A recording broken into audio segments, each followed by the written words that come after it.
আসসালামু আলাইকুম। সবাইকে শুভেচ্ছা জানাচ্ছি। মাসুম মাহমুদ। অনেকে প্রশ্ন করেছেন যে সকাল থেকে কোনো লাইভে আসলাম না কেন? কেন লাইভে আসলাম না? আসতে পারিনি তাই এখন আসলাম। জি, আপনারা যেখান থেকে কমেন্ট করছেন আমি দেখতে পাচ্ছি ইতালি থেকে, চট্টগ্রাম থেকে,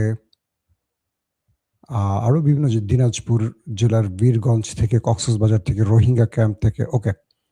আপনি কি আমাকে শুনতে এবং দেখতে পাচ্ছেন ক্লিয়ার? কোনো সমস্যা আছে? আ খাগড়াছড়ি থেকে আমি দেখতে পাচ্ছি। ওকে। নোয়াখালী থেকে বাকের, ধামরাই, গৌরীপুর, হবিগঞ্জ, ভোলা জেলা থেকে দেখছি। ওকে। দুবাই থেকে দেখছেন, আসাম থেকে দেখছেন। ওকে দর্শক, পুরো পৃথিবীর নজর এখন পাকিস্তানে। কারণ পাকিস্তানে মার্কিন এবং ইরানের ডেলিগেট পৌঁছে গেছে। ইরানের পক্ষ থেকে এসছেন স্পিকার বাকের গালিবফ, পররাষ্ট্রমন্ত্রী আব্বাস আরাকচি সহ একটি প্রতিনিধি দল। নেতৃত্ব দিবেন স্পিকার বাকের গালিবফ।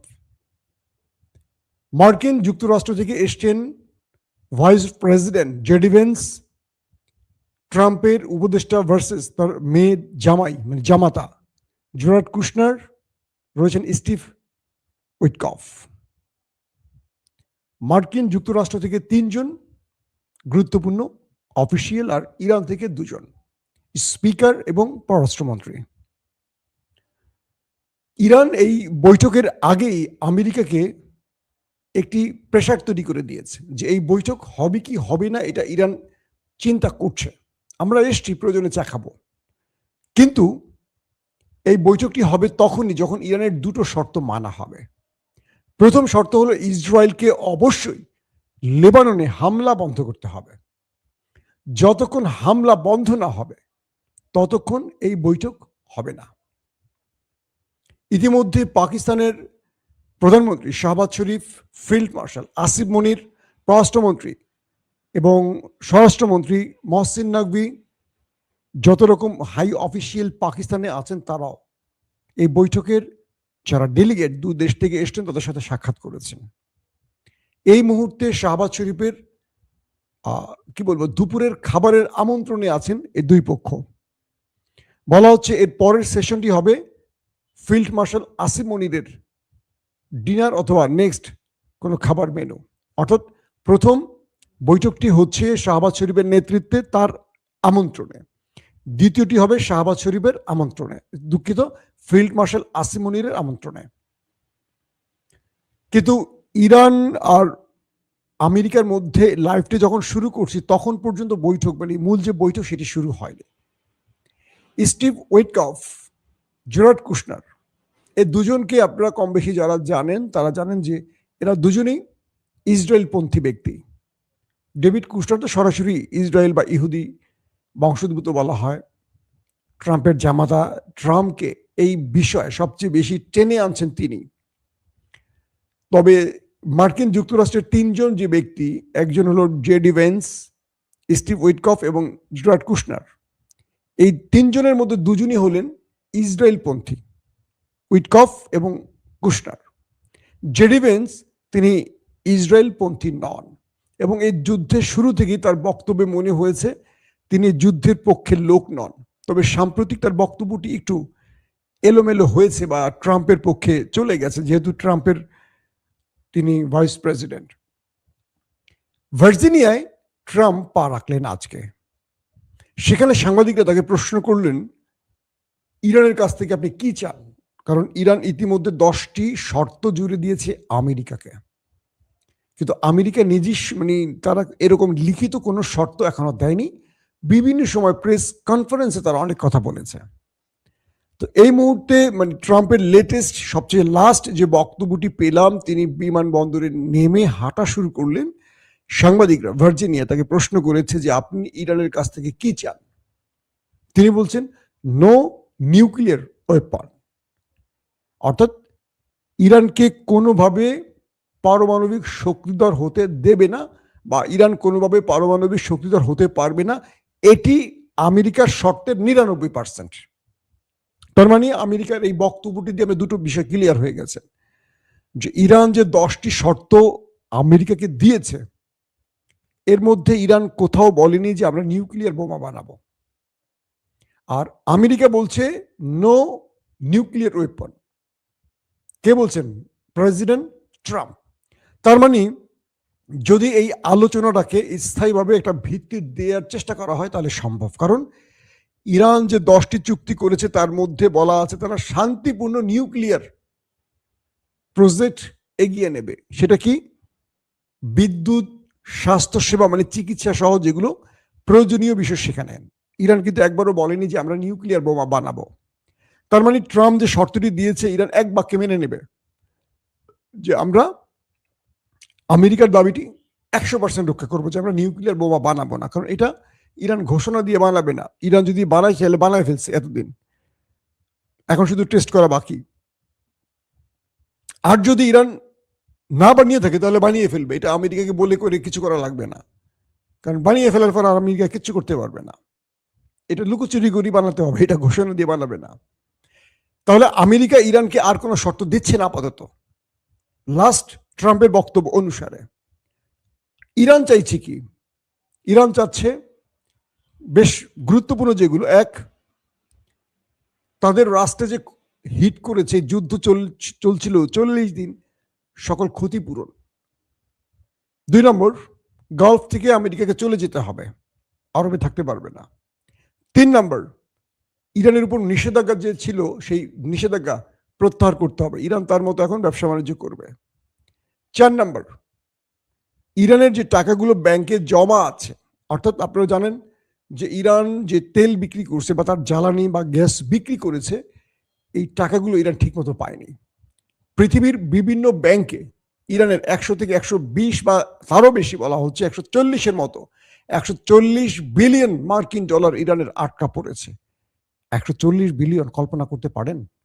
বাংলাদেশের ফুল রিজার্ভে বোধহয় কত 16 থেকে 19 বিলিয়ন ডলার আছে বাংলাদেশের একটা রাষ্ট্রের ফুল রিজার্ভে। আর ইরানের বাইরের দেশে আটকা পড়েছে 120 থেকে 140 বিলিয়ন মার্কিন ডলার। এই টাকাটা ইরানের হাতে আসলে বুঝতে পারছেন ইরান আমেরিকার কি বলে সৌদি আরবকে টেক্কা দিয়ে চলে যাবে। অর্থাৎ ইরান যদি হরমুজ প্রণালীতে যে দাবিটি করেছে তারা এখন টোল আদায় করবে। প্রতি বছরে ইরান প্রায় ধরে নিলাম একদম কম 100 থেকে 150 বিলিয়ন মার্কিন ডলার আয় করবে প্রতি বছর। এটা এক্সট্রা আয় তাদের, মানে এই আয়টা তাদের কিচ্ছু করতে হবে না, শুধু হরমুজ প্রণালীতে বসে থাকবে, জাহাজের থেকে টোল নেবে, এটা যোগ হয়ে যাবে ইরানের। তার মানে ইরানের অর্থনীতি ঘুরে চলে যাবে, অন্যদিকে চলে যাবে এখন। নাম্বার 2, যদি নিষেধাজ্ঞা প্রত্যাহার করা হয় তাহলে ইরান এখন তেল বিক্রি করবে বিশ্ববাজারে। তার মানে কি সৌদি আরব, কাতার, কুয়েতকে ইরান 10 বছরে ছাড়িয়ে চলে যাবে অর্থনৈতিকভাবে। তো এখন যে বিষয়টি তৈরি হয়েছে, ইরান মানসিকভাবে আমেরিকাকে চাপে ফেলতে প্রথমেই বলছে বৈঠক হবে কি হবে না নির্ধারণ করব আমরা আসছি, প্রয়োজনে পাকিস্তানের চাটা খেয়ে চলে যাব। আগে আমাদের প্রথম দুটো দাবি রাখতে হবে। প্রথম দাবিটি হলো ইসরায়েলকে লেবাননে হামলা বন্ধ করতে হবে। বলা হচ্ছে ট্রাম্প ইসরায়েলকে বলেছেন ফোন করে হামলা বন্ধ করতে, এইটুকু পর্যন্ত আমি জানি। এবং এখন পর্যন্ত লাস্ট আপডেট হামলার খবর কিছু সময়ের জন্য এখনো পাইনি যে ইসরায়েল লেবাননে হামলা করছে বা এরকম কোনো খবর পাইনি। এর মাধ্যমে ইরান আমেরিকাকে প্রথম খেলাই মানসিকভাবে চাপে ফেলে আলোচনার বসাচ্ছে যে প্রথমেই তুমি আমার দাবি মেনে আসছো, তার মানে আমি ওন করছি, তুমি ফেল করছো। নাম্বার 2, যদি ইরান তার শর্তের গুরুত্বপূর্ণ যে শর্তগুলো, কিছু শর্ত হয়তো ইরান ছাড়বে কিন্তু মূল শর্ত একটা ইরান ছাড়বে না, তাহলে কি হবে? দুই পক্ষ আবার লড়াইয়ের ময়দানে চলে যাবে এমন ঘোষণা আসছে। ইরান বলছে ট্রিগারে হাত, আমেরিকা বলছে ওরা ইরানকে এই সভ্যতা থেকে মুছে ফেলবো। এখন আমেরিকা মুছতে পারবে কিনা আর ইরান কি করতে পারবে সেটা পরের বিষয়, কিন্তু এই যুদ্ধটা আবার শুরু হোক এটা আমেরিকাও চায় না, ইরান তো নাই। দেখেন আজকে খুব ইন্টারেস্টিং একটা ব্যাপার হয়েছে। বাকের গালিবাফ, ইরানের যিনি স্পিকার, তিনি যে বিমানটিতে এসছেন ইরান থেকে পাকিস্তানে, সে বিমানটির মধ্যে সকল সিট খালি রেখে বাচ্চাদের ছবি লাগানো ছিল। এই বাচ্চারা হলো আমেরিকা ইসরায়েলের হামলায় পাকিস্তানে যেসব বাচ্চারা শহীদ হয়েছে তাদের ছবি লাগানো।